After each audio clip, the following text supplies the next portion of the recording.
La historia de la crucifixión del Señor Jesucristo es una historia muy interesante porque es un evento en el cual hay muchos personajes que juegan papeles muy importantes. Encuentras toda clase de personas en ese momento en la crucifixión, en el juicio, en la resurrección del Señor. Encuentras aquellos que son celosos de Jesús, aquellos que no están de acuerdo con el ministerio de Él. Encuentras aquellos que lo acusan de cosas que Él no ha hecho, porque cuando ves y estudias el juicio de Jesús de una manera sin prejuicios, sin pensar en religión ni nada de eso, te das cuenta que es un juicio en el cual son traídos a testigos falsos, los cuales traen una historia, una narrativa que no es la realidad o cambian ciertas cosas que Jesús dijo o le tratan de dar otro sentido para poder venir y culpar al Señor, porque también lo acusaban de que tenía algo en contra del gobierno romano, cuando Jesús nunca hizo eso. Al contrario, cuando le preguntan que si se debería de pagarse impuestos o no, le dicen, bueno, hay que darle al César lo que es del César y a Dios lo que es de Dios. Encuentras también, y quizás esto es en lo que quiero enfocar este video en este momento, es en los discípulos, porque encuentras a la mayoría lo abandona en su momento más difícil. Encuentras a un Judas que lo traiciona por dinero, abandona al Señor. Y encuentras a un Pedro que hace unos momentos, cuando tenían esa última cena, viene y de una manera fuerte, de una manera orgullosa, dice: Señor, yo voy a estar contigo, yo estoy dispuesto a dar mi vida por ti. Señor, si es posible, voy a morir contigo. Y Jesús, triste de una manera dolorosa, le dice: Pedro, antes que cante el gallo, y no me habrás negado 3 veces que me conoces. Y eso es lo que sucede.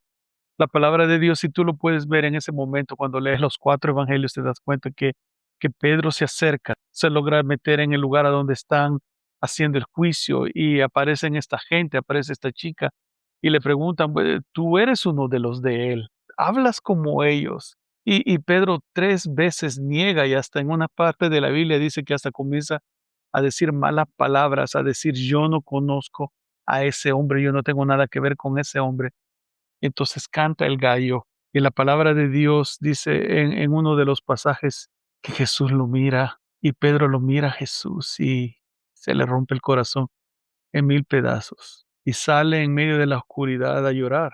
El pasaje es interesante porque yo creo que nos habla mucho de nosotros a través de los años, a través de nuestro caminar con Dios. Hemos prometido cosas, hemos dicho: Señor, yo voy a dar mi vida por ti, te voy a seguir, Señor, tú me has llamado a hacer esto, me has llamado a hacer aquello, y prometemos tantas cosas, pero muchas veces hemos prometido mucho y nuestros corazones están cargados de sueños rotos, nuestros corazones y nuestras mentes están llenos de cosas que prometimos, que pensábamos que íbamos a hacer y no se dieron. Y ahora, ¿qué voy a hacer? Dejamos de ir a la iglesia, dejamos de leer la palabra de Dios, dejamos de orar, y nuestro caminar con Dios es más que todo quizás una memoria, o quizás todavía estás en la iglesia, pero el fervor, la emoción, la alegría que sentías antes se escapó. Es interesante porque encontramos de todos los evangelios, es Juan en el capítulo 21, de los versículos del 15 al 19, narra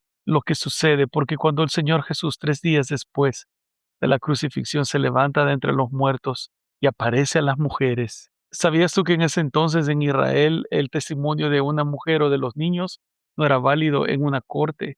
Pero Jesús se le aparece primero a las que el testimonio no valía nada, y son ellas las primeras en salir y correr con ese mensaje a los discípulos diciéndole: el Señor está vivo. Qué cosa, me gusta, me fascina a Dios porque le gusta jugar con las cosas o desafiar a veces las cosas que creemos, las ideas que tenemos, los prejuicios que hemos creado. Creemos que Dios es solamente de esta manera y Dios nos dice: no me metan en esa caja. A veces queremos controlarlo y que Dios solamente puede moverse en este círculo, y Él es Dios, no lo puedes contener. Pero una de las cosas es que al aparecerse el Señor en el libro de Juan, capítulo 21, versículo 15 en adelante, dice la palabra que se les aparece, y hay como en ese momento un reprise de lo que sucedió en la pesca milagrosa hace 3 años atrás. Vuelven a ver un momento muy similar en el cual Jesús, sin ellos saber que era Jesús, les dice: chicos, tiren la red a la derecha, a este lado, y lo hacen, y después de haber pasado toda la noche sin pescar nada, pescan más de 150 peces. Y en ese momento dice la palabra que Juan le dice a Pedro: "Hey, ese es el Señor". Y Pedro se tira al agua, llega a la orilla y Jesús está ahí con un desayuno, pescado y pan. Bueno, si yo fuera el que hubiera estado ahí, hubiera dicho: "Señor, mejor unos huevitos con unos frijoles, con una tortillita con queso y crema al estilo salvadoreño, ¿no? Y una pupusa tal vez extra, si se puede". Pero Jesús está ahí y Él no les pide nada, al contrario, le dice: "Vaya, traigan algunos de esos pescados", pero Él les tiene un desayuno preparado, porque Dios no ha venido a tu vida a quitarte, Dios ha venido a tu vida a darte, pero no, Él tiene un desayuno preparado para ellos. Pero en ese momento se da ese momento crucial en el cual Jesús 3 veces le pregunta a Pedro: "¿Me amas?". Y Pedro las 3 veces le dice: "Señor, tú sabes que yo te amo". Y Jesús le dice: "Cuídame de mis ovejas". Y es como que por cada vez que Pedro niega a Jesús, 3 veces Jesús le pregunta: "¿Me amas?". E incluso cuando lo lees en griego, te das cuenta que Jesús está utilizando un me amas diferente con el que Pedro está respondiendo. Jesús está usando un amor, usando la palabra ágape, que es un amor que refleja más un amor que es el más ideal, el amor que puedes encontrar en Dios. Y Pedro está diciendo: "Señor, yo te amo", y le responde con ese amor filios, que es un amor que se refiere: "Te quiero como un amigo, te quiero como a un hermano". Pero y aún así Jesús le sigue haciendo esa pregunta, y en la tercera pregunta Jesús, en vez de usar ágape, le pregunta, Pedro le dices: "¿Tú me amas?", con ese amor filio, como un amigo, como un hermano, y Pedro con ese le responde ese Señor, con ese filio: "Yo te amo". Y Jesús le da otra vez ese llamado: "Apacienta, cuida de mis ovejas".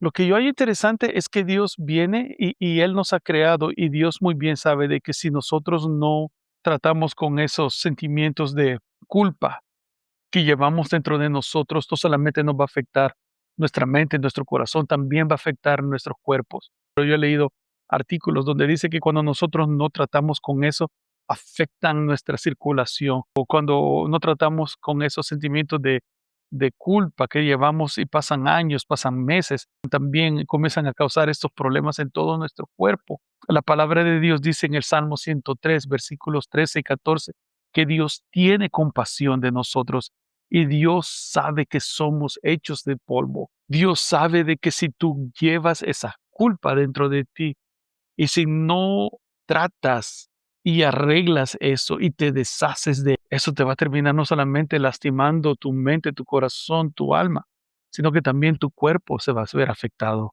Y Dios es tan lindo, tan hermoso que se acerca a Pedro y le dice: "Pedro, yo no quiero que cargues esa culpa. ¿Ok? ¿Me amas? Está bien, yo también te amo.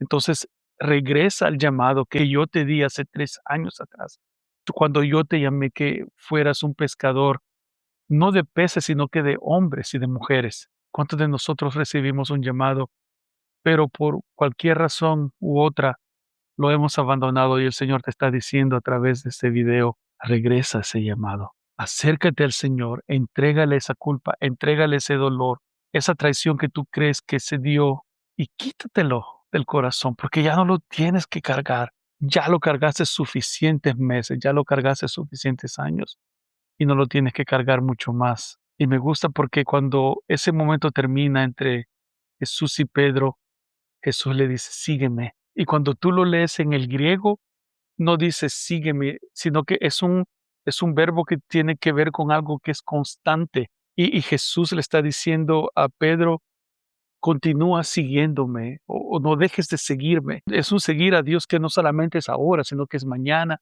pasado y el día de mañana, y la próxima semana, y el otro mes, y el otro año, y en 5 años, y en 10 años. No dejes de seguirme. Así que no nos olvidemos de ello. Al contrario, al terminar eso, recuerda que Dios ha dado un llamado para tu vida. Regresa a ese pastorado, regresa a esa misión que Dios te dio y no dejes de seguirlo todos los días de tu vida. El llamado de Dios es algo santo, que no deberíamos de jugar con ello, pero tampoco deberíamos de abandonarlo.